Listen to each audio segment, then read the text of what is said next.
제가 그분을 만났을 때가 1987년인데요. 대학교 다닐 때입니다. 근데 그때는 대한민국의 청년들, 대학생들이라면 이 양김이 민주화의 상징이었죠. 양김이 청년들의 우상이었죠. 양김 밑에 정치에 관심 있는 사람들은 들어가는 겁니다. 아주 자연스럽게. 그것이 이제 철학이나 성향이 맞든 간에 아니면 지역이 맞든 간에 뭐든지.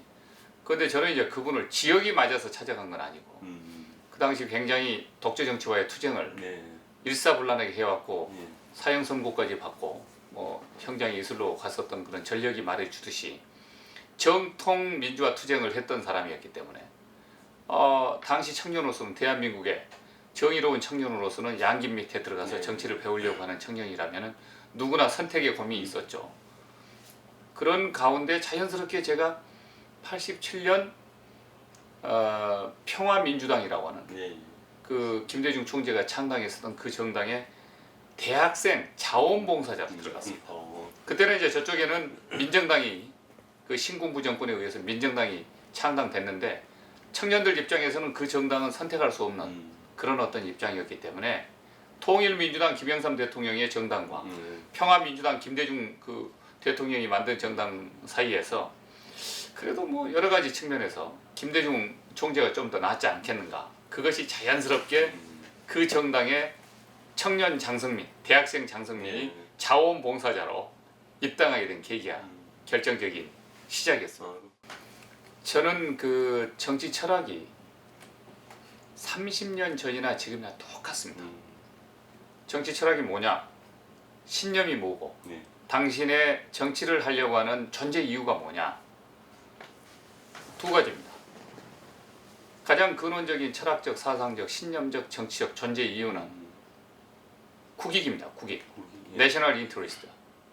저 서재에 들어와서 이렇게 다 보시면 아시겠지만 이 모든 것이 이것이 대한민국 국가 이익과 직결되는 책들입니다.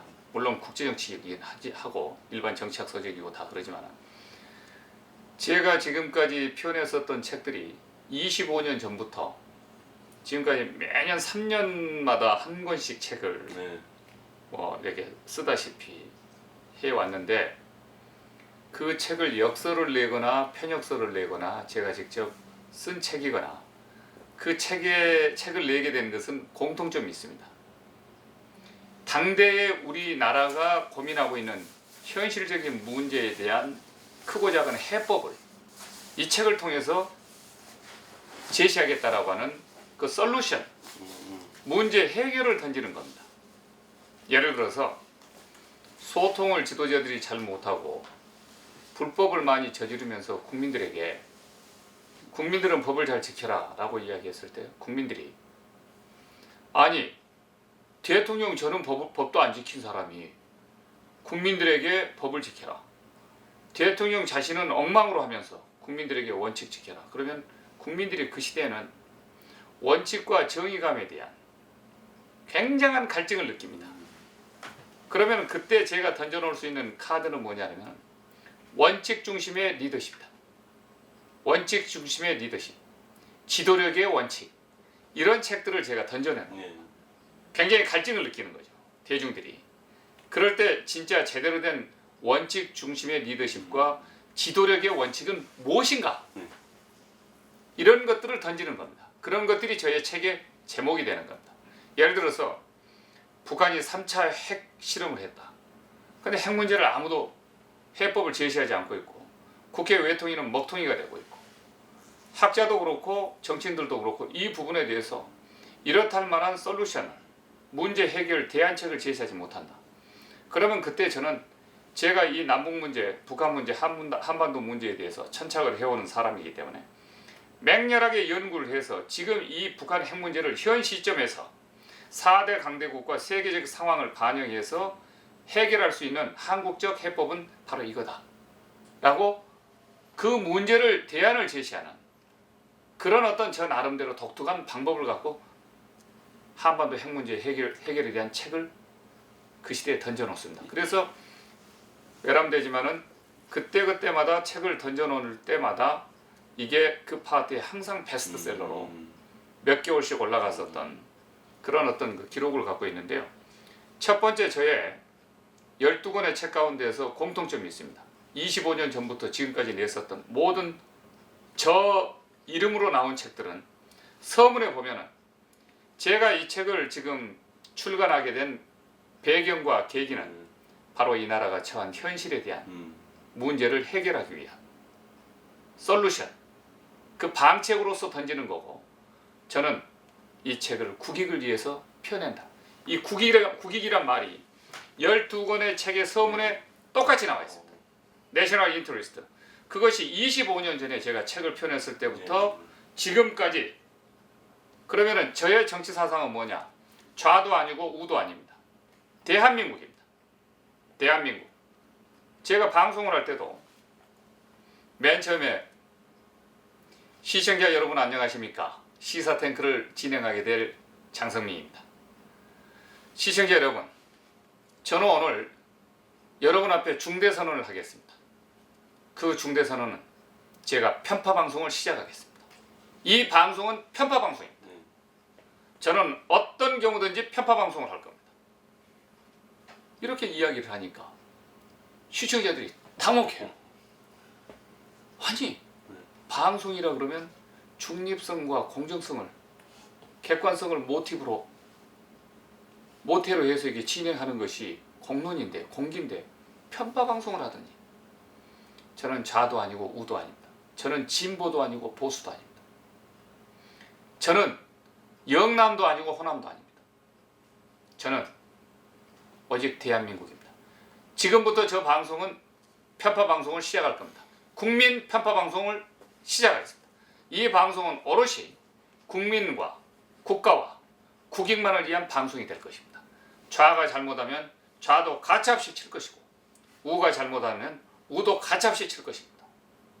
저는 절대 어느 쪽에 치우쳐지지 않고, 오직 제가 치우쳐진 곳이 있다면 대한민국, 국가, 그거 외에는 저는 아무것도 생각하지 않을 겁니다. 우파가 국가 경영에서 잘못되면은 잘못돼도 감싸고 덮고 우리 편이다, 이렇게 편파를 가지고 하지만 그것은 대한민국을 망치는 길입니다. 좌파 역시 마찬가지입니다.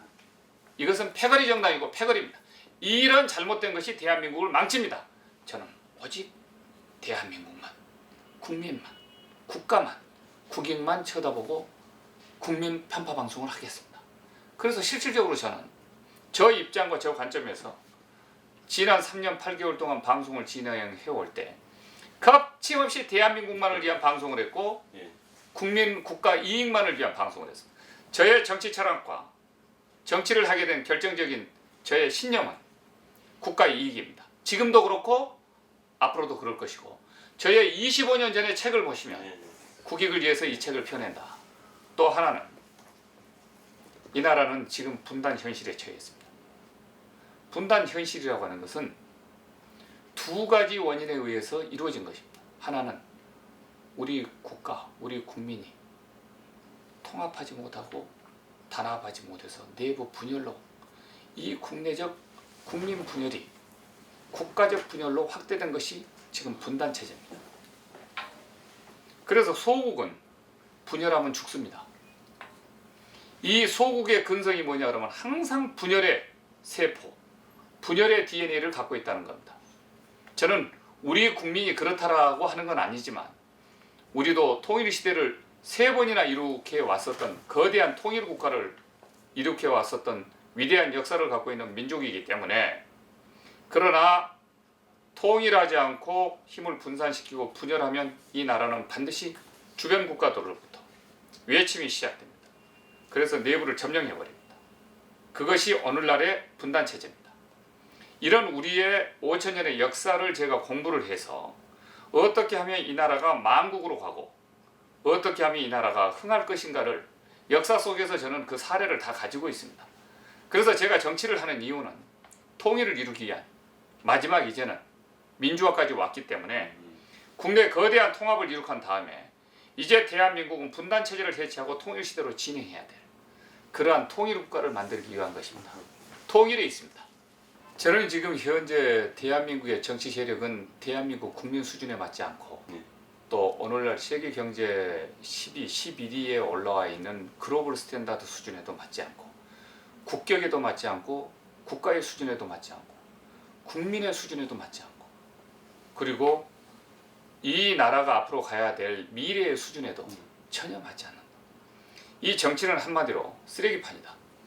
삼류 집단이 삼류들이 모여가지고 인류 행세를 하면서 자기들식의 패거리를 형성해가지고 정치가 뭔지도 모르게 국민과는 전혀 국익과는 전혀 국가와는 전혀 따로 노는 완전히 외톨이 따로 국밥 그런 수준의 모임이다.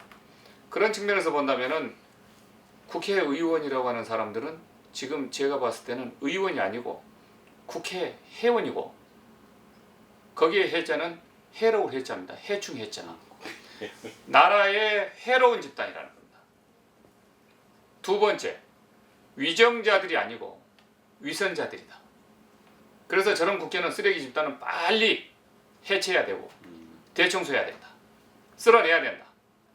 그런데 그 쓸어낼 방식을 국민들이 모르고 있습니다. 그 방식은 결정적인 타이밍에 쓸어낼 수 있습니다. 다가올 5월 9일 대통령 선거에서 진짜 저 삼류 집단을 쓰레기로 보는 사람을 대청소 한번 할 수 있는 사람을 대통령으로 뽑아놓으면 됩니다. 그런 측면에서 제가 봤을 때는 다가올 5월 9일 대통령 선거는 정치 쓰레기들을 정리하는 대청소의 날이어야 됩니다. 그 부분에서 국민들이 결심을 해야 됩니다. 제가 왜 이런 말씀을 드리냐. 저 사람들은 전문성도 없습니다. 그렇다고 해서 민생 문제에 대해서 이렇다 할 만한 대안을 한 번도 제시해 본 적도 없습니다. 그렇다고 해서 국가가 해체되고 국론 분열의 위기가 오면 이 국론 분열을 하나로 대통합시킬 수 있는 그래서 대한민국을 거대한 공동체로 강화시켜 나가는 그런 자신들이 해야 될 존재 이유와 목적 자체도 인식이 안 되어 있는 어떻게 보면 전능아들입니다.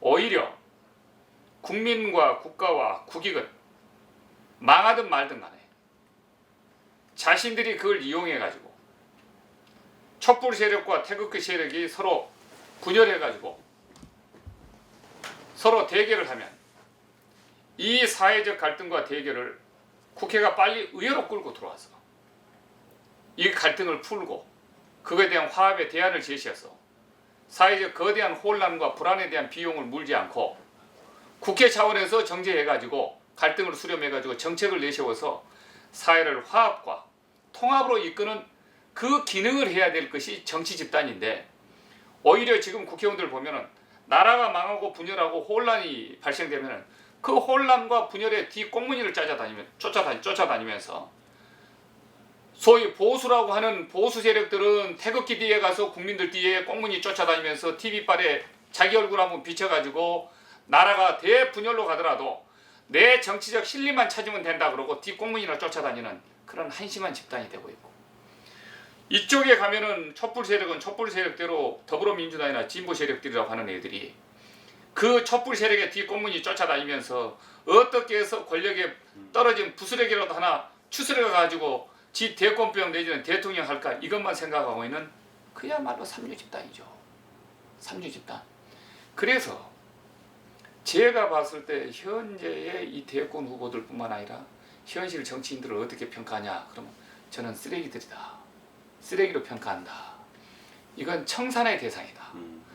오늘날 대한민국이 엄청난 탄핵 국면에 빠지면서 이런 헌정 위기, 국정 운영이 마비되고 중단되고 국가가 태극기와 촛불로 갈기갈기 찢기면서 분열되는 대파국을 처리하는 데는 현 정치 세력이 결정적인 기여를 해서 이들이 이 사태를 초래했고 이 망국의 분열을 뒤에서 오히려 이용해서 조장해서 자신의 정치적 탐욕을 채우려고 하는 그런 집단 이상의 이하도 아니기 때문에 저는 이 정치 세력들은 여야를 떠나서 역사 속으로 퇴장시켜야 되고 재활용조차도 해서는 안 돼.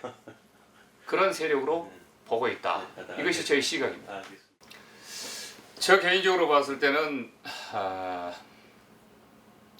어디서부터 평가를 해야 될지가 우선 옛날에 보면 작곡하신 우리에게 많은 기쁨을 주셨던 코미디언 이주일 씨가 못생겨서 죄송합니다.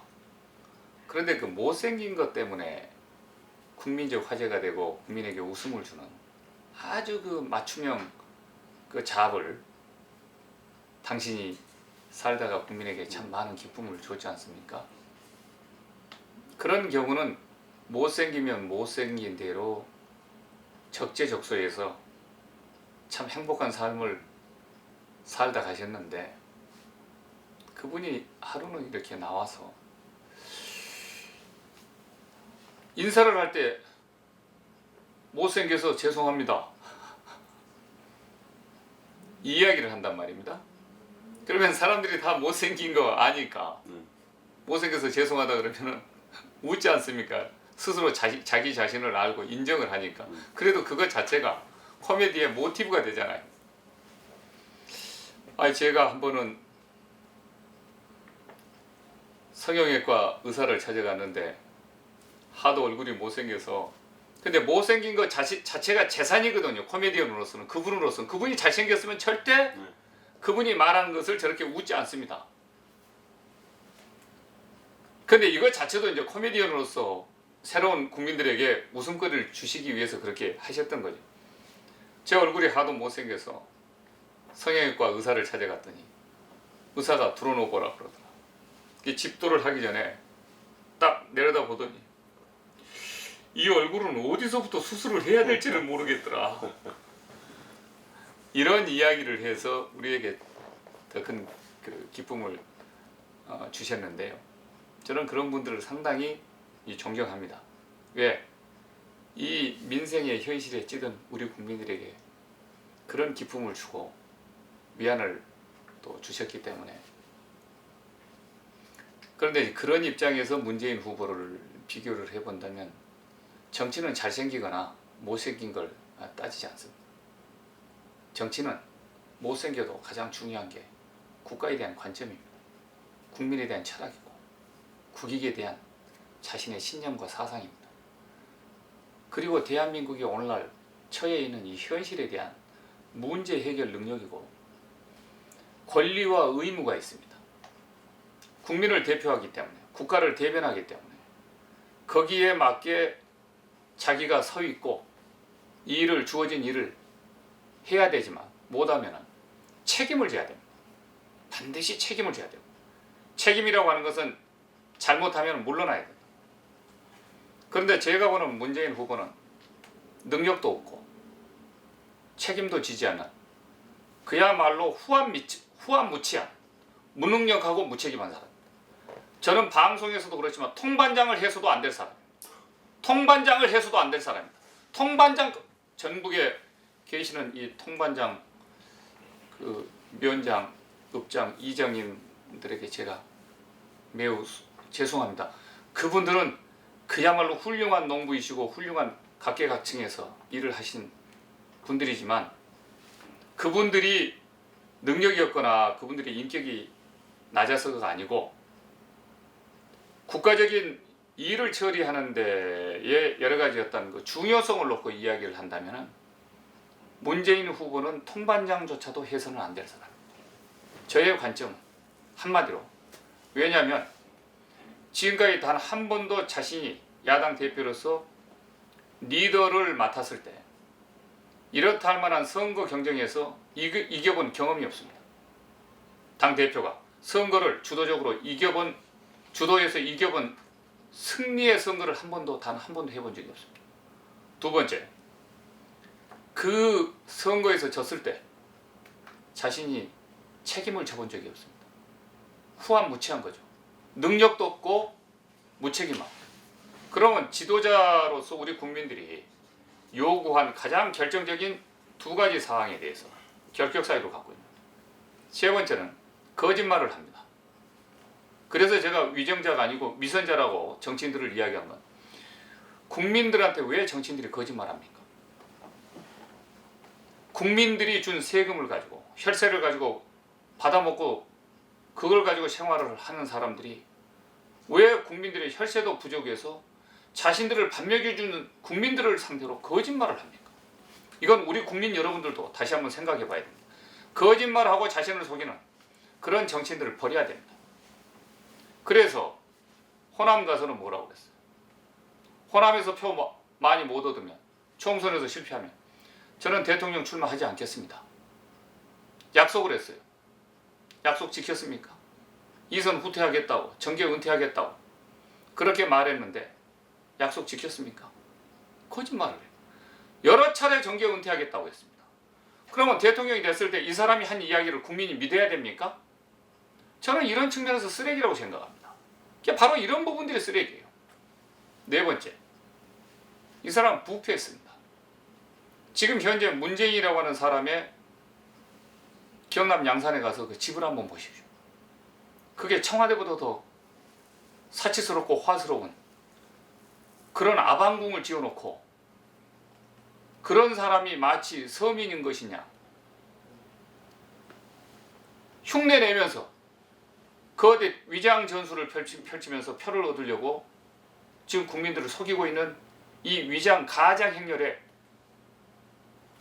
연출자이자 그 사람이 주연 배우입니다. 절대 자격이 없습니다. 그 다음에 다섯 번째, 문 후보라고 하는 사람의 정책을 보면 경제정책도 그렇고 특히 국방, 외교, 안보 정책을 보면 이 나라가 불안해서 더 이상 지탱이 어렵습니다. 군, 사병, 근무 연수를 1년으로 단축시키겠다. 대한민국이 지금 어떤 상황입니까? 세계 3대 화약고입니다. 주변 4대 강국은 대한민국보다 전부 압도적인 강대 국가고 영토도 크고 인구도 많고 화력도 군사력도 압도적인 나라들입니다. 북한은 5차 핵실험까지 해서 우리를 지금 핵 공포로 지금 밀어넣고 있습니다. 대한민국 군, 사병, 근무 연수를 1년으로 단축하겠다. 자기 젊은 애들 얄팍하게 표 얻어가지고 파퓰리즘으로 대통령 되겠다라고 하는 거. 두 번째, 앞으로 군대에 자식을 보내야 될 그 부모들의 표심을 잡겠다라고 하는 거. 그래서 자신이 대통령 되겠다라고 하는 거 이외에 나라가 북한에 넘어가고 주변 4대 강대국들의 침입에 무너져도 아무 상관이 없다는 겁니다. 현실적인 입장에서 군, 사병, 근무 연수를 1년으로 단축하겠다라고 하는 건 이 나라를 북한에 그대로 넘기겠다라고 하는 아주 불안한, 불손한, 위험한 국방정책을 갖고 있다라고 하는 것 때문에도 절대 이 사람이 대통령 되면 대한민국은 북한으로 넘어갑니다. 저는 그렇게 생각합니다.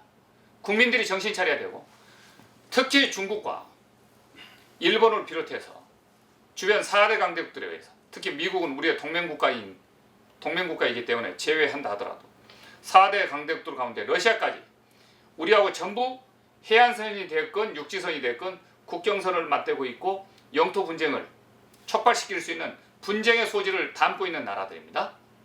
이런 나라들한테 이 나라는 그냥 먹힙니다. 이런 측면에서 봤을 때 이런 무능하고 무책임하고 국가에 대해서는 국민에게 불안한 국방정책, 안보정책으로 북한의 나라를 떠넘겨버릴 그런 사람에게 여론조사가 지금 34%, 이게 어떻게 나온 여론조사인지 아니면은 여론조종인지, 이것은 선거날 들어가 보면 미국의 힐러리와 트럼프처럼 완전히 뒤집어지면서 이 대세론이 완벽하게 허세론이라고 하는 게 그냥 드러날 겁니다.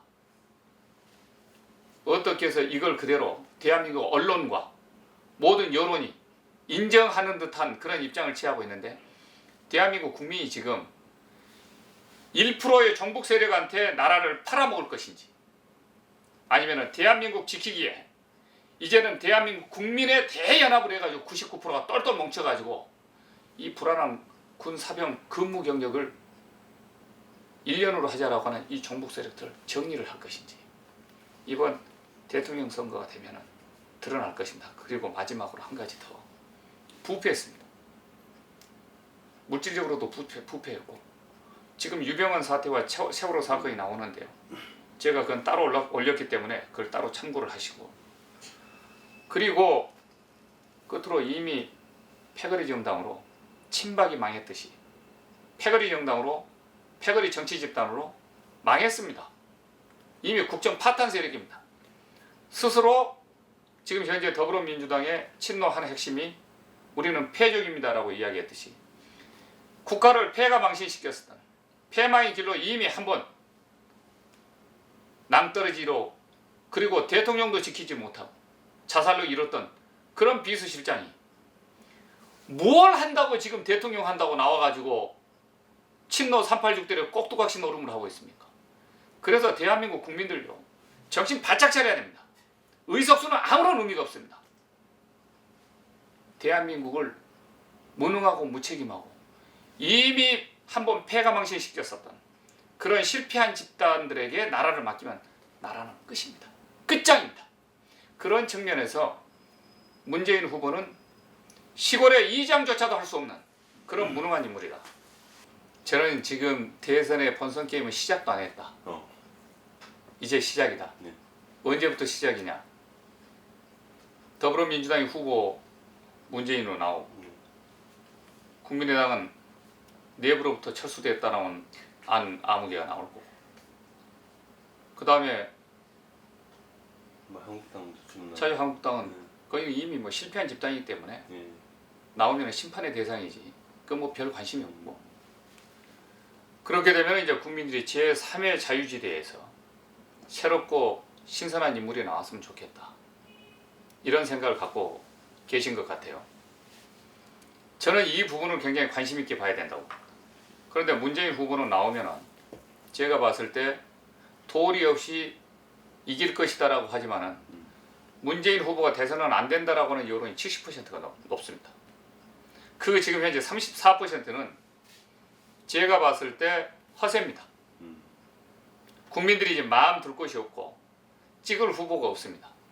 보수 세력은 이미 실패한 집단이기 때문에 지금 현재 뭐 홍준표 후보 같은 경우는 대법원에 실형 선고를 남겨두고 있는 사람이 지금 나오고 있고, 또 뭐 나머지 후보들도 뭐 김아무개 후보도 지금 강원도지만 그 뭐 선거법에 지금 어떻게 될지도 모를 그런 어떤 소위 말하면 도덕적 관점과 보수적 입장에서 봐도, 개혁적 보수의 입장에서 봐도 도저히 후보의 깨끗함을 유지해서 나올 수 없는 사람들이 나오고 있단 말이에요, 지금요. 그리고 일단 좋든 싫든 간에 박근혜 대통령의 탄핵으로 인한 심판을 헌법 전원 8인에 의해서 합치 선고에 의해서 받았단 말입니다. 그러니까 그 부분에 대해서는 국민 80%가 좋든 싫든 여론으로, 지금 민주주의 국가이기 때문에 이번에 보수 정권 10년 만에 이런 상황이 맞게 된 것은 실패했다, 잘못했다. 그러니까 양심적, 개혁적, 도덕적 보수 세력들도 차마 지금 뭐라고 말을 못하는 그런 상황입니다, 현재까지. 그쪽 집단도 이렇다 할 만한 도덕적이고 윤리적인 새로운 후보가 안 보이는 거죠.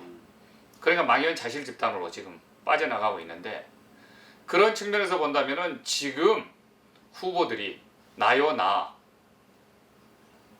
내가 해보겠습니다라고 아니고 내 탓이다, 내 탓이다. 이번에는 우리가 너나 할 것 없이 이런 상황을 처리한 것에 대해서 이 당의 당적을 갖고 있는 우리 모두는 당명을 바꾸고 세탁하고 다른 당으로 이름을 바꾼다 한들 당명이 무슨 의미가 있습니까?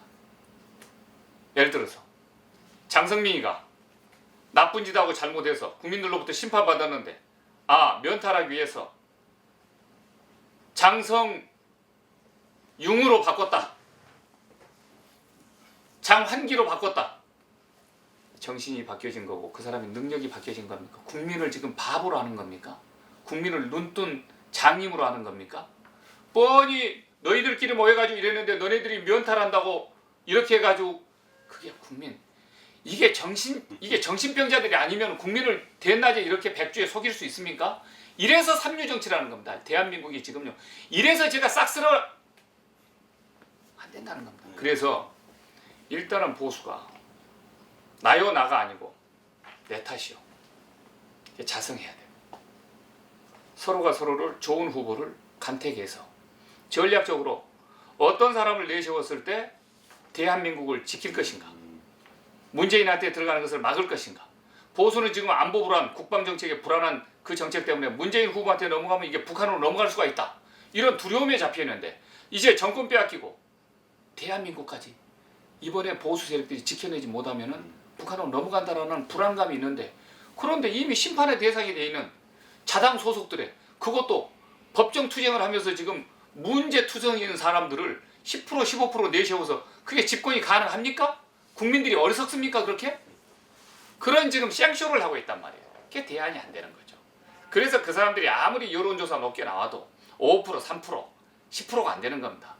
바른정당은 자기네들이 바른정당이라고 이름을 스스로 지었는데, 국민들이 봤을 때 그 정당이 바른정당이야 바른정당이지, 국민이 봤을 때 너도 똑같은 놈이 이름만 넣어가, 그렇다고 국민들이 바른정당이라고 인정해 주나요? 안 되는 거죠.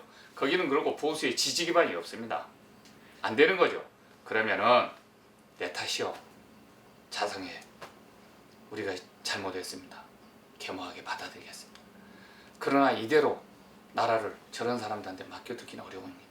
이번에는 우리가 더 깨끗하고 더 개혁적이고 더 새로운 동과 서, 영남과 호남 뭐 할 것 없이 국민 대한민국을 다 하나로 아우러서 정복 세력한테, 정말 금치산사에 가까운 세력들한테 나라를 맡길 수는 없지 않습니다. 그래서 우리가 이번에는 떠받들어서 대한민국을 대연합의 국가로 만들어가지고 이 나라가 북한으로부터 넘어가는 것만큼은 받겠습니다. 그리고 자신들이 자성해서 오히려 이렇게 뒤에서 대한민국 살리기에 전념하겠다 이래야지, 나라를 파탄 탄핵 국면으로 만들어 놓고 거기에 국민들한테 제가 한번 해보겠습니다, 그것도 온갖 상처투성이, 보수가 이래서 윤리적으로 양심적으로 국민들로부터 지금 이렇게 가면은 지지받기 어려운 겁니다. 그 부분에 대해서는 제가 봤을 때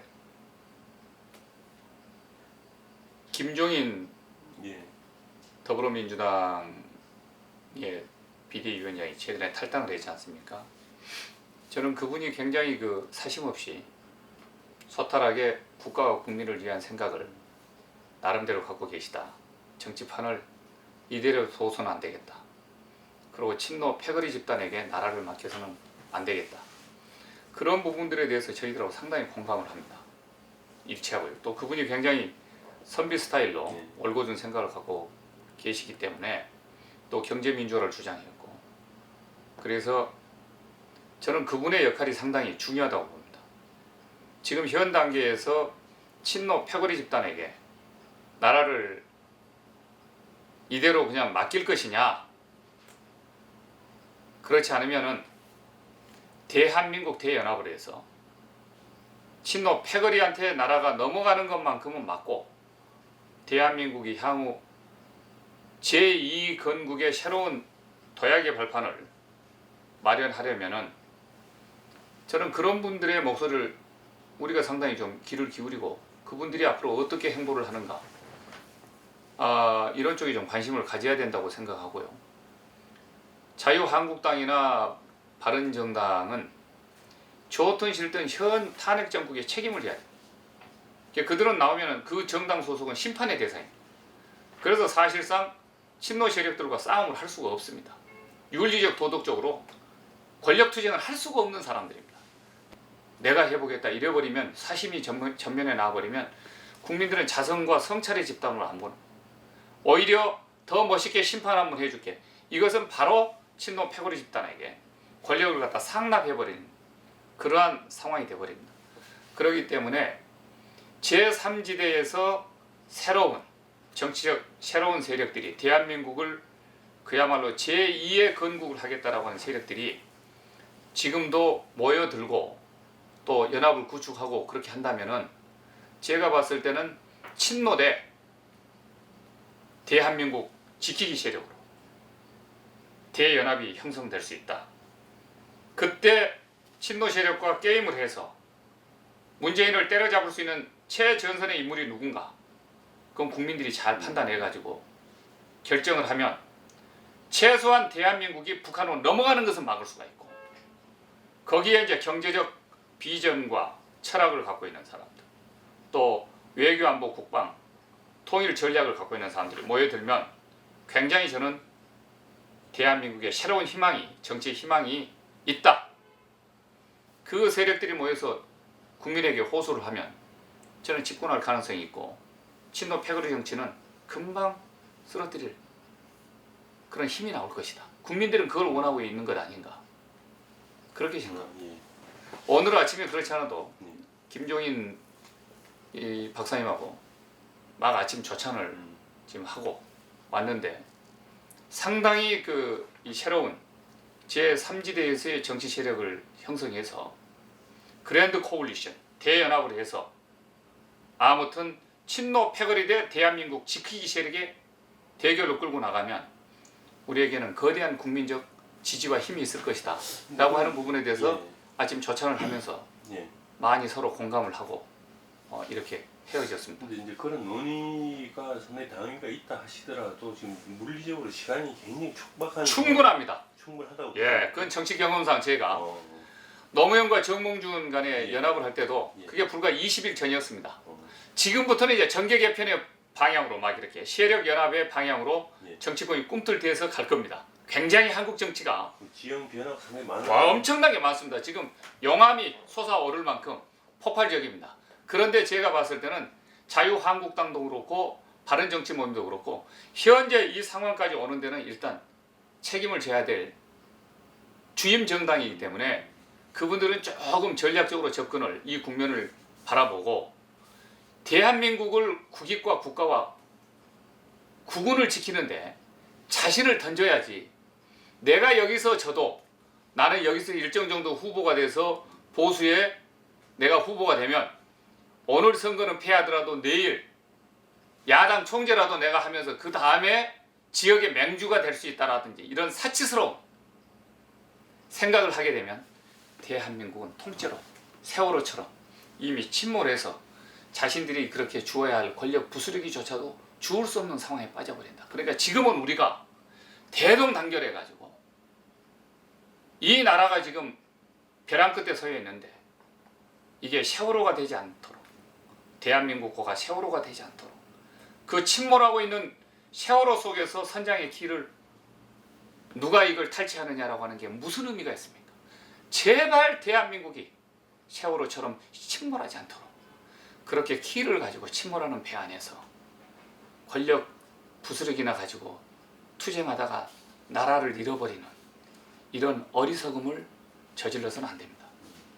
제가 여기서 말씀드리고 싶은 것은 우남 이승만 대통령이 귀국하셨을 때 나라가 그야말로 혼란 상황이었습니다. 혼란 상황 때 이승만 대통령의 그 거대한 정치적 명예와 힘을 그 당시에 서로 활용해서 자기의 권력 탐욕을 채워보려고 그야말로 국내 정치를 하고 싶어하는 사람들은 다 뛰어다니면서 찾아왔었습니다. 그때 이승만 대통령이 어떤 이야기를 했냐. 지금 아직 대한민국이라고 하는 나라가 없는데 무슨 정치고 무슨 정당이냐. 나는 대한민국을 먼저 만들어 놓고 그런 다음에 그 안에서 이 나라를 위한 정치를 하는 것이지. 지금 나라가 없지 않냐. 역시 저는 그런 측면에서 이승만 대통령은 참 많은 걸 우리에게 현실에 지금 매몰돼서 자기의 권력 욕망을 채우려고 다니는 이 권력군들에게 우리가 좀 큰 차원에서 대승적인 차원에서 21세기 대한민국과 오늘의 현실을 진단하고 미래를 좀 내다보는 통찰력을 갖고 정치를 하자. 다 마음을 비우자. 이런 이야기를 솔직히 드리고 싶습니다. 저는 호남이 원래 호남이 이렇게 급진적인 지역으로 오해를 받거나 그럴 지역이 아니었다고 생각합니다. 박정희 대통령이 출마했을 때는 박정희 대통령이 호남에서 더 많은 지지를 받았습니다. 대통령이 당선됐습니다. 호남은 원래 상당한 보수 지역이었습니다. 그런데 김대중 대통령과 박정희 대통령이 정적으로 서로 만나면서 급진적인 지역으로 일부 이렇게 변했고, 또 전두환 대통령 들어와서 5.18 광주 민주화 운동이 터지면서 또 급진적으로 변했다고 이렇게 많은 사람들을 언론과 방송에서 그렇게 또 의도적으로 또 빨갱이 지역이라고 의도적으로 이렇게 그쪽 분들을 그렇게 매도해가지고 몰아넣는 경우도 많았고, 상당히 그 부분에 대해서 피해를 많이 본, 더더군다나 노무현 친노 집단이 집권한 다음에 완전히 호남을 마치 빨갱이 집단인 것이냐 그들의 생각으로 호남의 브랜드가 이렇게 덧칠이 됐는데, 저는 호남은 이순신 대통령도 이야기했듯이 영남과 똑같이 한국의 평균적인 정상적인 굉장한 원래는 보수적인 지역이었습니다. 대주주가 인천 김성수 선생부터 시작 대주주가 다 호남에 있었습니다. 평야가 경상도보다 훨씬 호남이 곡창지대였습니다. 그러니까 가진 게 많았기 때문에 호남이 더 상당히 보수적인 지역이었죠. 그런데 정치적인 변화를 겪어오면서 유야무야 그렇게 돼가고 있었는데, 저는 호남이 그것이 본래의 정체성이 아니라고 생각합니다.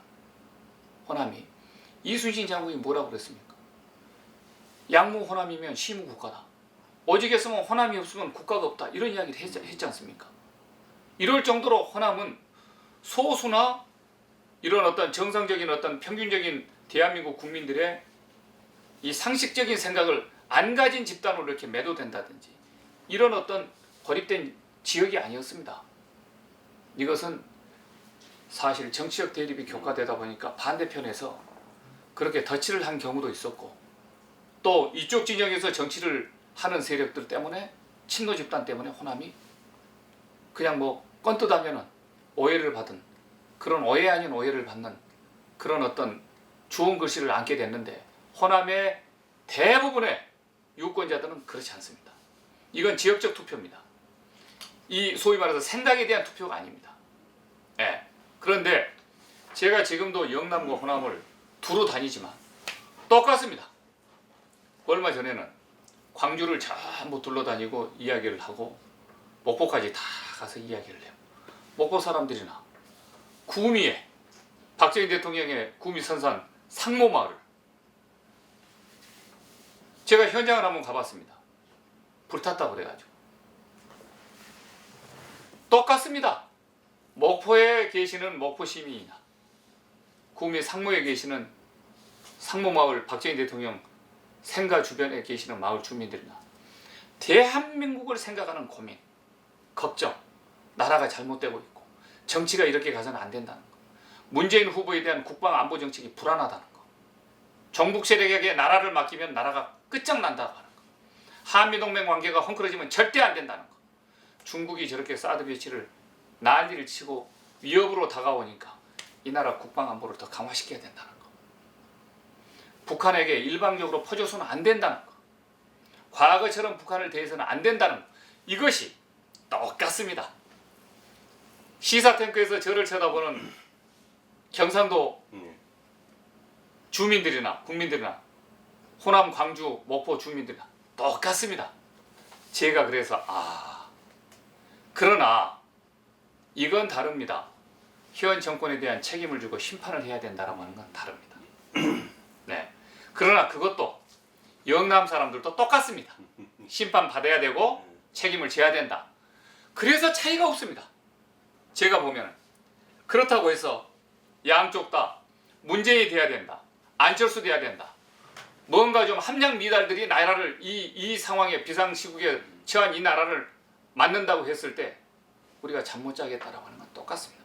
그래서 새로운 인물 아니면 경륜과 경험이 있는 인물이 대한민국의 혜성처럼 나타나서 이 나라를 좀 이끌어줬으면, 지금의 정치판은 아니다. 그래서 여야 간에 지금의 정치판은 오늘의 난국을 철회한 심판의 대상입니다. 이제 이 판을 쓸고 정리를 하고 2017년 새로운 정유년에 새술은 새 부대에 담자라고 하는 국민적인 열망이 강합니다.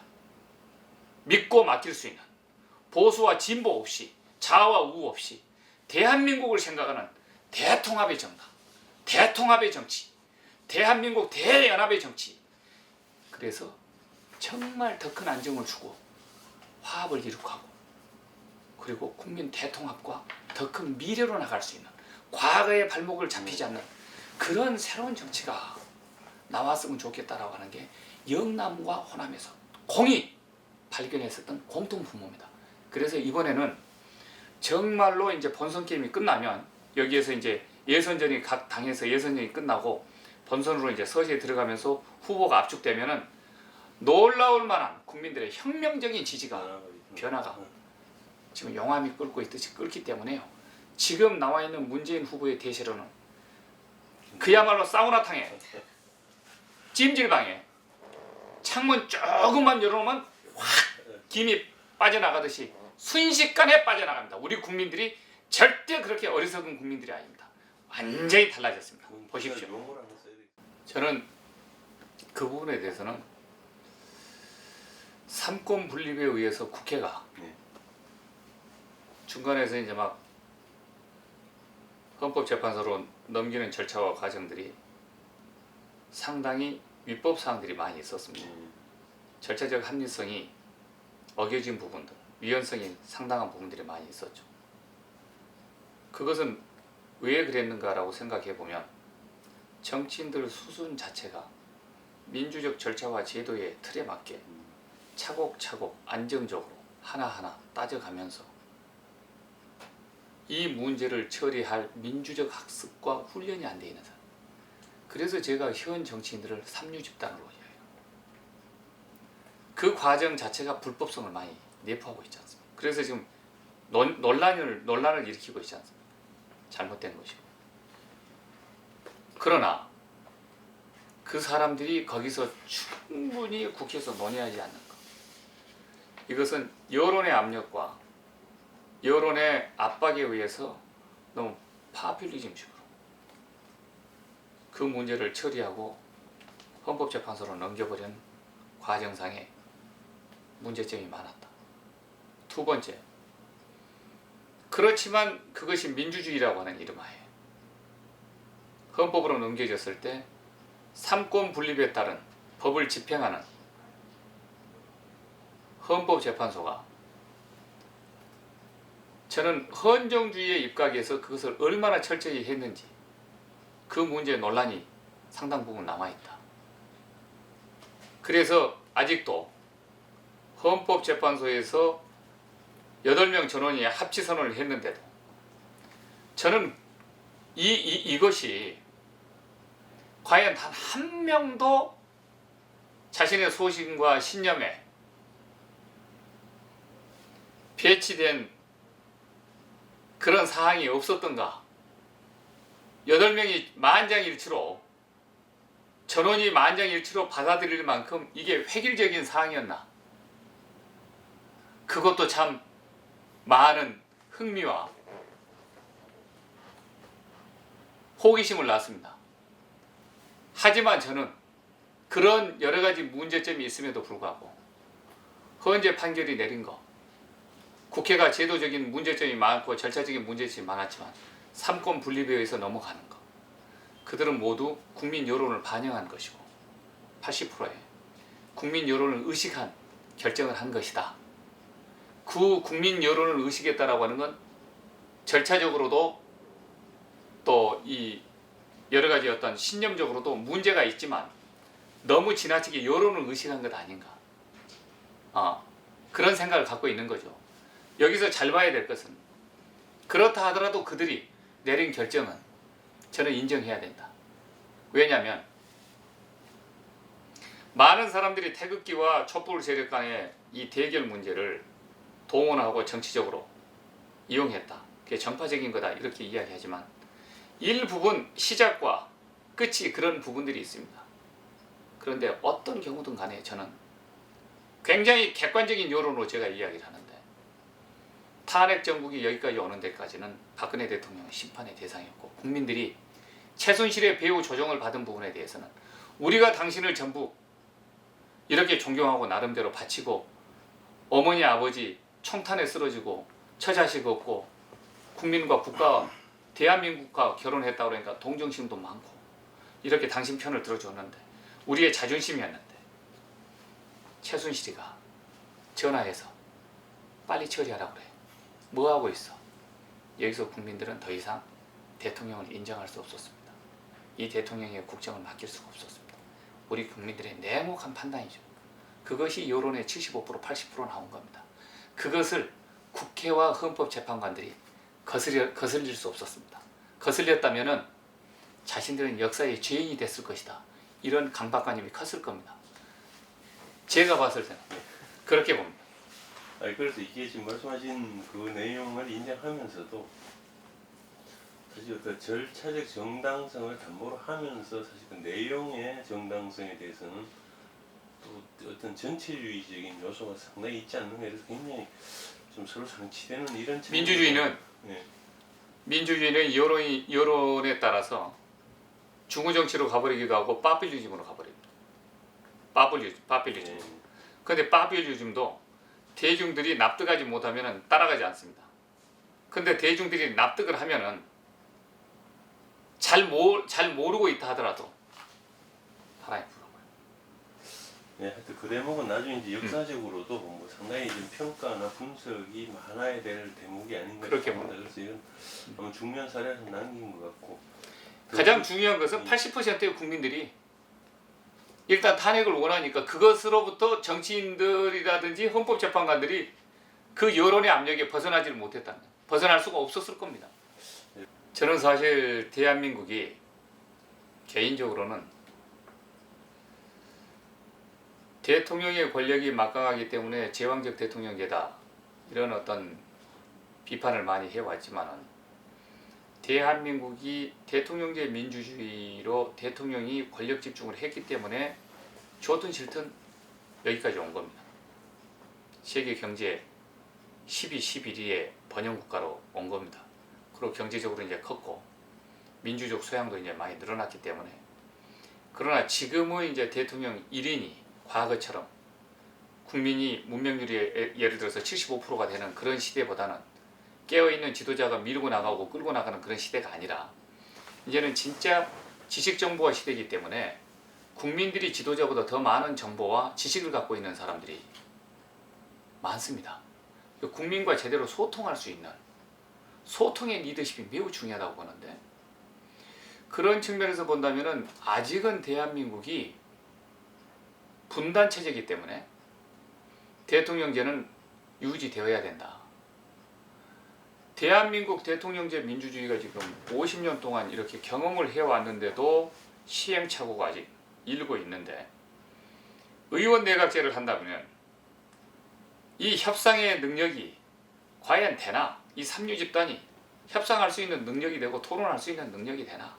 악만 쓰고 손가락만 단지 찍어서 혈서만 쓰려고 하는 국회에 들어가도 국회 바닥에서 농성을 하는 사람들이 제도를 정상적으로 활용할 수 있는 능력이 없는 사람들이 지금 의원 내각제라고 하는 타협과 협상의 기술만을 요하는 그런 정치를 할 수 있을까? 그렇게 된다면 배가 산으로 갈 것이다. 우리나라는 통일을 해야 될 분단체제이기 때문에 여전히 강력한 대통령제를 저는 필요로 한다. 필요로 하고 두 번째로 제가 원하는 개헌은 4년 중임제입니다. 4년 중임제 그 중에서도 정부통령제입니다.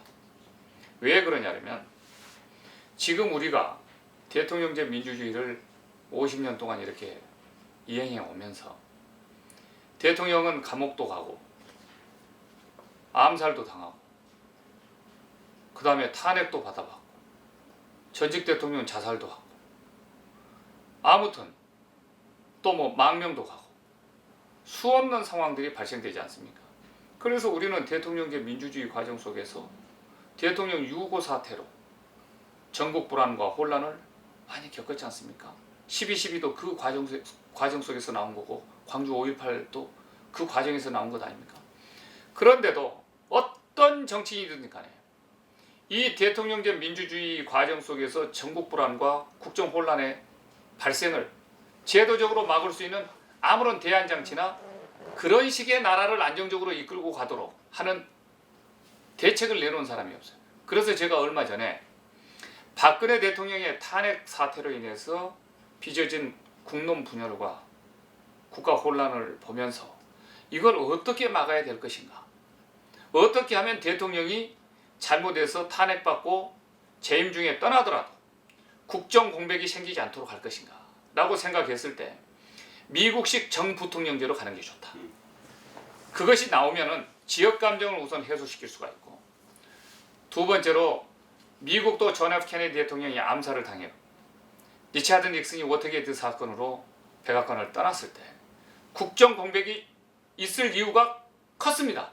그러나 부통령제가 있었기 때문에 부통령이 바로 즉각 대통령의 자리 공백을 메꿔서 국정을 바로 지속 가능하게 안정적으로 끌고 왔기 때문에 미국 같은 나라는 국정 혼란과 국민 분열이 없었습니다.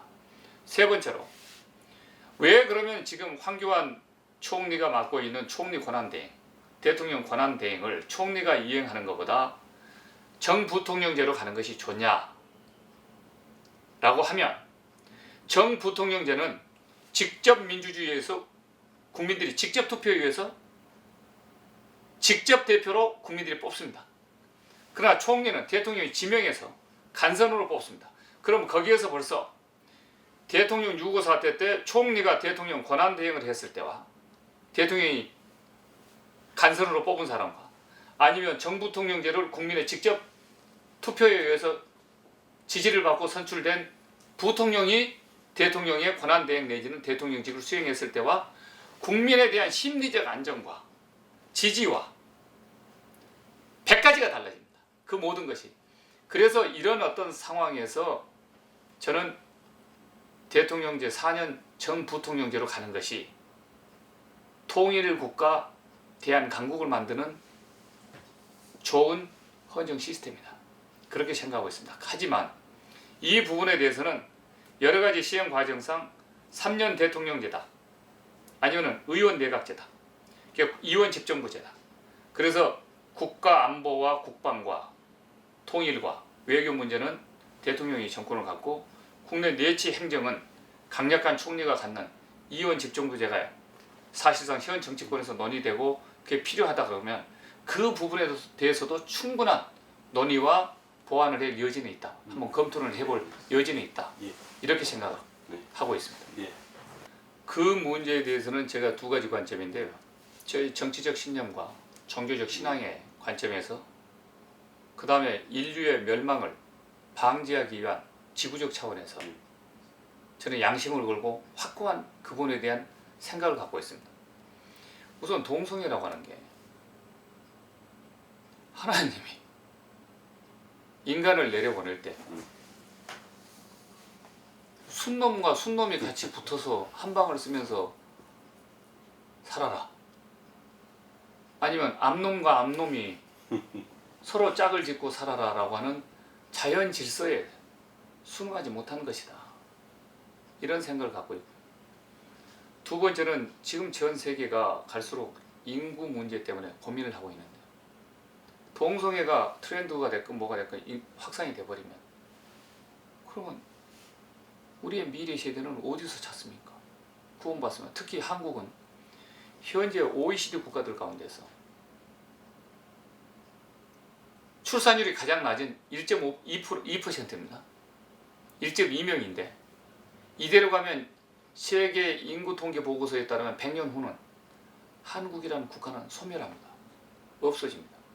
시골 가면은 폐가가 있듯이 아무도 가족이 없고 살지 않는 폐가처럼 한국이란 나라도 인구가 없는 상태가 되버립니다. 이런 국가 보존의 법칙에 따라서 이건 국가를 지켜야 되기 때문에, 또 다른 차원에서 본다면은 세계 인류를 지켜야 되기 때문에 얘를 낳아야 되는 겁니다. 세 번째로,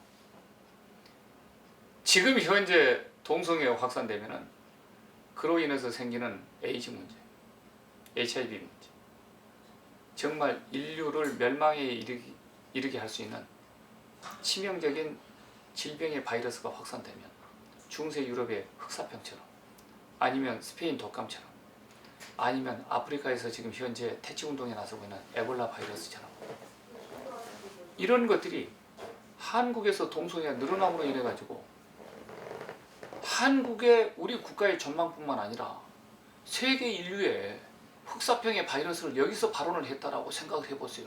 이 나라와 이 민족이 인류 앞에 어떤 대역을 짓겠습니까? 저는 그런 불명예스러운 나라, 우리 역사와 우리 민족이 그렇게 가서는 안 된다, 이런 차원이 있는 겁니다. 특히 빌 게이츠는 지금 아프리카에서 확산되고 있는 에볼라 바이러스를 잡기 위해서 수조 원을 거기에 쏟아부으면서 미래 인류의 멸망은 전쟁이 아니라 바로 이 이름 모를 불치병의 바이러스 확산에서 올 것이다. 여기에 대처해야 된다. 이게 지구 온난화 현상과 맞물려 가면서 온갖 GMO 등등 할 것 없이 유전자의 이 배합을 잘못한 식량 문제까지 나오면서 지금 이름 모를 바이러스들이 나오는데, 대한민국 보십시오. 사스, AI, 지금 조류독감부터 시작해가지고 이것도 원인을 지금 못 잡고 있지 않습니까? 이게 지금 매년 때가 되면은 살처분을 하지 않습니까? 닭도 그렇고 돼지도 그렇고 소도 그렇고. 그런데 만일 인간에게 지금 살처분 원인을 제공해주고 있는 이름 모를 AI라든지 지금 사스라든지 이런 어떤 그 바이러스가 인간에게 들어온다면, 인간을 닭처럼 몇십만을 살처분해가지고 땅에 생매장을 해야 될 그런 상황이 안 온다고 누가 보장할 수가 있겠습니까? 그래서 이건 인류 보존의 법칙에 따라서도 자연 질서에 어긋난 것이다. 이런 거대한 질병 확산의 요소는 국가 보건정책 차원에서도 사전에 예방하고 막아야 된다. 다른 나라에 비해서 에이즈 환자가 우리가 지금 청소년들도 늘어나고 있습니다. 그런데 국가는 그걸 격리시키고 있습니다. 에이즈 환자를 비밀리에 지금 인권 차원에서 보호해주고 있습니다. 그러다 보니까 에이즈 환자가 자기 혼자 죽겠다, 너무 억울한 겁니다. 그래서 수많은 모든 사람들하고 저녁에 성적 교류를 해가지고 이름 모를 사람들이 에이즈에 감염돼가지고 너 같이 죽자, 이런 사태가 나오고 있지 않습니까? 이걸 국가에서 미연에 보건정책 차원에서 방지하고 막아야 된다. 이런 차원에서 저는 동성애 반대합니다. 저는 저에 대한 오해가 많고 또 선입견을 많이 갖고 있다고 생각합니다. 특히 진보 쪽에서는 진보 쪽대로 제가 보수 방송을 들어가서 방송을 하니까, 아니 장성민 보수된 거냐? 내가 언제 진보고 내가 언제 보수였나? 저는 대한민국이다. 저는 대한민국 국익이다. 대한민국에 살면서 진보로 분류돼서 보수하고 이야기를 못한다 그러면 바로 친노 집단처럼, 패거리 정치처럼, 아니면 친박처럼 자기들끼리만 소통하는 겁니다. 이게 국가 분열을 끌고 가는 겁니다. 대한민국 국민이 자기를 지지하는 사람만 국민이 되는 겁니다. 이런 나라가 돼서 바로 이러기 때문에 돈과 서로 나눠지고, 이러기 때문에 영남이니 전라도니 아직까지도 서로 다투고 살고 있고, 이러기 때문에 우리가 지금 이거의 확대판이 지금 남북관계 분단 체제를 이루고 있습니다. 이러다 보니까 주변 강대국들로부터 속국이 되는 겁니다. 이런 속국 근성, 식민지 근성, 우리가 나쁘게 말해서 우리 안에 그런 것이 0.1%가 있다면은 벗어버려야 됩니다. 던져버려야 되고, 아니 진보라고 해서 보수와 대화를 못하고 융합을 못하고 공존을 못하면 그게 어떻게 지도자가 될 수가 있어? 저는 안 된다고. 보수라고 해서 진보 진영 사람들하고 대화를 못하고 공존을 못한다, 그건 대한민국 국민이 아니죠. 이 부분에 대해서는 저한테 이런 이야기를 한 적이 있어요. 장성민이가 종북 세력 아니냐, 그래서 왜 종북이냐라고 이야기했더니 김대중 빨갱이 밑에 있었기 때문에. 그래서 제가 그때 그랬어요. 아니 한강욱 선배님도 계시고 김경재 선배님도 계시고 하나갑 대표님도 계시고, 그럼 한강욱 대표님 같은 경우는 김대중 대통령 비서실장까지 하신 분인데, 그분은 대통합위원회 위원장까지 하시는 분인데, 정치를 해볼 양수로 생각하신 분인데, 그럼 그분이 빨갱이냐? 빨갱이로 의심받을 만한 사람도 있지만 DJ 밑에는 그렇지 않는 사람도 많다. 그렇기 때문에 내가 DJP를 제안해서 한국 보수의 태도라고 할 수 있는 김정필 총리를 모신 거다. 김대중 정부의 초대 개각을 봐라. 강인덕 통일부 장관부터 전부 모든 분들이 다 보수다. 왜? 나는 에브라함 링컨처럼 통합의 역사를 만들고 싶었고 통합의 정치로 우리가 가야 된다고 생각했다. 그렇기 때문에 보수군 진보군 간에 대한민국 국익에 도움이 되고 그분의 능력이 지금 필요하다 그러면 저는 바로 쓴다. 바로 채용해야 되고 그 길로 가야 된다. 그것이 저 생각입니다. 그래서 한 번은 대한민국에 그러나 종북 세력만큼은 안 된다. 고려 연방제 같은 통일 방안은 쓰레기 휴지 조각으로 바로 쓰레기통에 집어넣어야 된다. 그랬는데 한 번은 종북 세력의 뿌리를 척결하자고 기획하에서 그 프로그램을 진행했어요. 그 프로를 한번 보세요. 김아무개 씨하고 그 토론을 한 적이 있었는데 그 프로의 진행 자체가 종북 세력을 대한민국의 종북 세력의 뿌리를 척결하자라고 하는 취지하에서 만들어진 겁니다.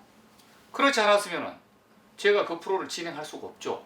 동의했고 100% 나도 공부해서 그러면 그 진행자가 토론자가 누구냐 그래서 그냥 받아들였죠. 한번 들어보자.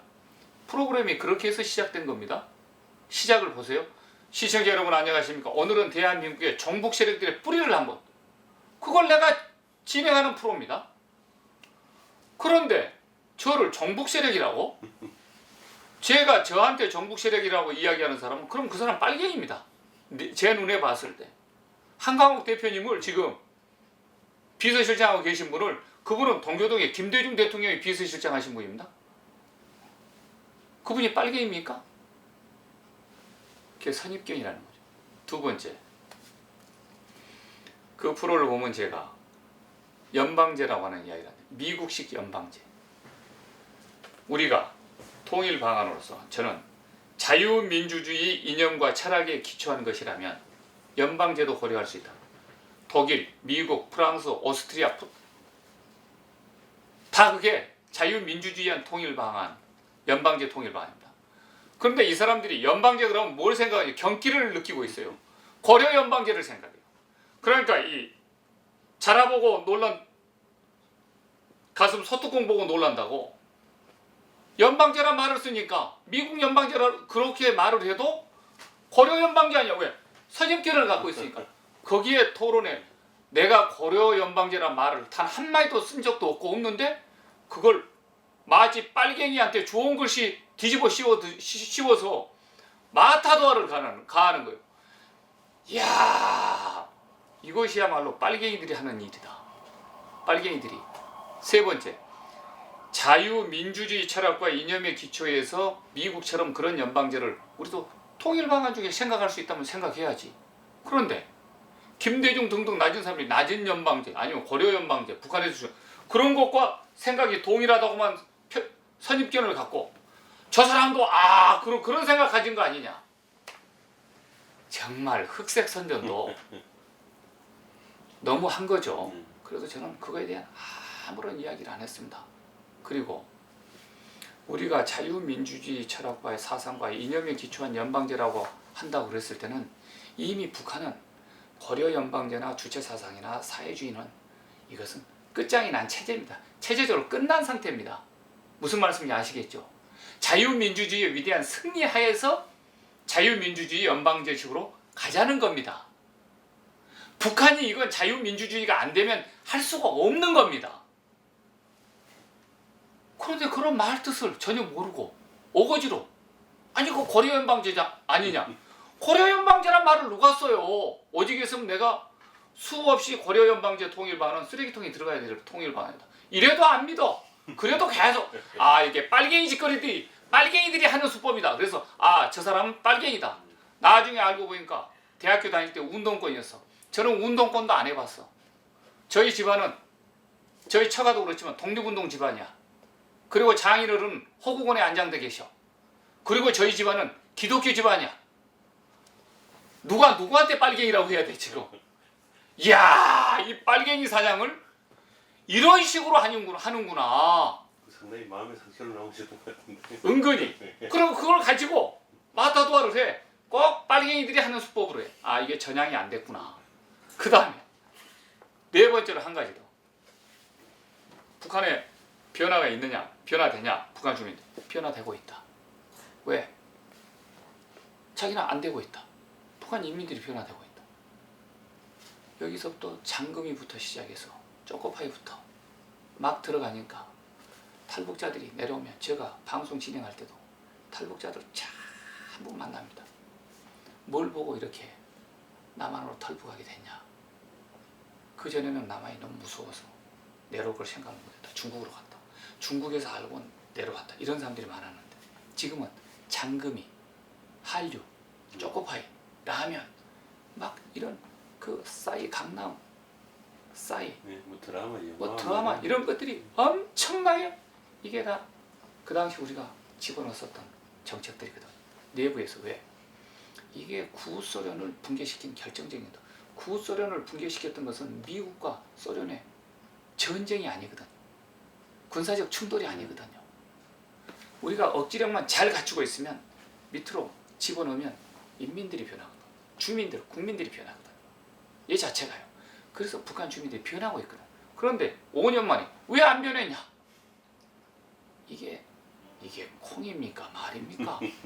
동서독이 전쟁에서 무너진 게 아니거든요. 서독에서 끊임없는 20년, 30년 동안 교류를 한다는 이름 하에 집어넣어가지고 여기 동독보다도 더 나은 조국이 있구나. 탈출해도 우리는 더 잘 먹고 잘 살 수 있는 우리의 노스탈지아가 있구나. 이게 그들로 하여금 베를린 장벽을 뚫고 넘어오게 만든 거란 말입니다. 그리고 동굴아파가 다 그렇단 말입니다. 그러면 5년 만에 그게 무너지고 안 무너지고의 문제가 아니고 그 많은 탈북자들을 만났을 때 그들이 그걸 보고 변화를 일으켜서 넘어왔고 남쪽으로 가고 싶었다라고 하는 다 테스트모니 증거가 있는데 그건 아니라고 우겨대요. 마지막 하나 더. 93년인가 92년인가 토론 보면은 북한 사람들이 중국으로 100만이 넘어갔다고 이야기합니다. 이건 제가요. 북한 문제 전문가고 북중 문제 전문가입니다. 제가 거기서 이야기하는 토론에서 하는 이야기 보세요. 팩트를 하나만 가져와라. 이게 노동신문이 됐건 중국 인민일보가 됐건 찌라시가 됐건 뭐가 됐건 100만이 넘어갔다라고 하는 기사를 하나만 가지고 와라. 팩트를 추궁합니다. 사실이냐? 거짓말입니다. 이건 사실입니다. 상식입니다. 그래서 누가 믿는 상식인데? 엉터리 상식이라는 거죠. 저 보세요. 북중 간에는 지금 중국 쪽에서 경비를 아주 강화시키고 있습니다. 7군단 선양군구가 북중 국경선을 전담하고 있습니다. 그 이유가 두 가지입니다. 하나는 북한 체제가 무너지지 않도록 유지하는 겁니다. 왜? 전략적으로 군사안보적으로 북한이라고 하는 나라가 지정학적으로 무너져버리고 거기에 자유민주국가가 들어서면 북중 국경선이 아니고 자유민주주의 국가 대 공산주의 중국과 간의 국경선을 맞대게 됩니다. 그런데 항상 역대 역사를 보면 북한 지역이 뚫리면 동북삼성이 바로 뚫립니다. 동북삼성 뚫리면 바로 대륙이 뚫립니다. 그렇기 때문에 중국은 아무리 북한이 핵을 많이 갖고 있다 하더라도 그게 공산주의고 친중 정권으로 남아있느나 반미, 반해양 세력으로 남아있느나 반자유 진영으로 남아있느나 그것은 버퍼존으로 완충지대로 중국의 체제를 보존할 수 있는 유익한 지대로 지정학적으로 평가를 하고 있습니다. 그래서 북한이 아무리 핵을 많이 갖고 위협해도 중국은 놔둡니다. 왜? 자기 체제를 막을 수 있는 안정지대이기 때문에. 두 번째로 항상 유엔이 제재를 가해도 무너지지 않도록 계속해서 북한에 기름을 보내주고 해가 넘어가는 밤에 화물 트럭으로 샘플품을 보내준 이유는 북한이 좋아서 북한의 체제를 유지시키려고 하는 게 아니고 북한이 붕괴해버리면 자유민주주의 체제로 와버리면 그 다음에는 중국이 무너질 것에 대한 자신들의 체제 안전에 대한 방비책입니다. 제 이야기 잘 들으셔야 됩니다. 두 번째는 북한이 만일 무너지면 거기에 북한으로부터 유민들이 동북삼성으로 들어오면 동북삼성의 사회혼란과 국가 혼란이 올 것을 걱정합니다. 그래서 선양군구가 국경선을 지키고 쏴버립니다. 못 오게, 그건 자기 사회의 안전을 지키기 위한 겁니다. 예를 들어서 북한은 중국말을 못합니다. 주체사상 교육을 강하게 받았기 때문에 북한에 들어가면 한자가 없습니다. 남한은 여전히 신문에도 한문을 쓰고 한자를 쓰지만 북한은 완전히 한글 전용입니다. 여러분들이 생각한 것처럼 북한에는 친중이 없습니다. 완전 한글만 씁니다. 중국말을 전혀 못합니다. 북한 사람들이 중국으로 넘어가면 언어가 소통이 안 됩니다. 언어가 소통이 안 되기 때문에 먹고 살 게 없습니다. 그럼 이 사람들이 저지를 게 뭡니까? 불황, 강도, 강간, 도둑질. 이것이 중국 동북 삼성을 교란시켰다고 하는 겁니다. 그래서 체제 안전을 위해서 단 몇 명이 넘어와도 공안들은 그걸 수색하고 돌아다니면서 잡아서 북한으로 넘긴 이유입니다. 그런데 만일 그 사람이 주장한 것처럼 100만이 중국으로 넘어왔다. 북한, 그러면 중국 사회는 일대의 혼란으로 마적대가 최근에 북중 국경선에서 북한 주민이 배가 고파가지고 압록강을 슬쩍 건너, 압록강의 강폭이 낮은 데는요, 좁은 데는 170m도 안 됩니다. 그냥 동네 걸어가도 38선도 없고 휴전선도 없고 철책선도 없습니다. 그냥 강이 마르면 그냥 건너가면 동네 오르락 내리락 하듯이 경기도 김포에서 부천에 길 하나 끼고 그냥 넘나들듯이 넘나듭니다. 배가 고프니까 북한 주민이 중국 민가를 털었어요. 소를 몰고 나와버렸어요. 그러고 소준이 오니까 쏴 죽여버렸어요. 이것이요, 중국 인민들의 불안 심리를 자극해가지고 북중 국경선에서 살 수가 없다. 중국 정부에다가 항의를 합니다. 중국 공산당이 가장 무서워하는 것은 밑으로부터 인민들이 반체제 항의하는 것, 이것을 겁을 냅니다. 그러니까 더 철저하게 북중 국경선의 경비를 강화시키는 겁니다. 소 한 마리 몰고 나가서 중국 인민이 북한에 있는데 한두 명이 죽는 것도 중국 사회가 불안 요인으로 생각해가지고 깜짝깜짝 놀라는데 100만이 중국으로 넘어가가지고 그 100만이 지금 중국 사회에 있다면 그게 뭐가 되겠어요? 그런 엉터리 지식을 가지고 아무리 보수라도 그렇지, 그런 엉터리 지식을 갖고 있기 때문에 팩트를 대라 그런 겁니다. 거기에 본인이 논리적으로 대응이 안 돼서 일어서서 나가버려요. 누구를 탓하고 욕해야 됩니까? 지금 그걸 가지고 장성민이 빨갱이다 그러는데 내가 보면 빨갱이 같은 놈들이 꼭 빨갱이 짓거리만 하고 돌아다니고 있어요. 지금 우리나라는 두 가지 핵 문제로 내후 외환에 휩싸여 있습니다. 하나는 북핵이고 하나는 탄핵입니다. 탄핵은 국론을 분열시켰고 국가를 대혼란으로 빠뜨렸습니다. 아직 이 나라는 하나로 통합이 안 됐습니다. 북핵 문제는 한순간에 5,100만을 핵공포로 몰아 넣을 수 있습니다. 그런데 다가올 대통령 선거에서 이 분열의 정치를 자행했던 사람들이, 패거리 정치를 자행했던 사람들, 국정을 파탄으로 몰았던 세력들이 다시 대통령에 앉게 되면 국내 혼란과 불안은 불을 보듯 뻔합니다. 이 대한민국 공동체가 무너집니다.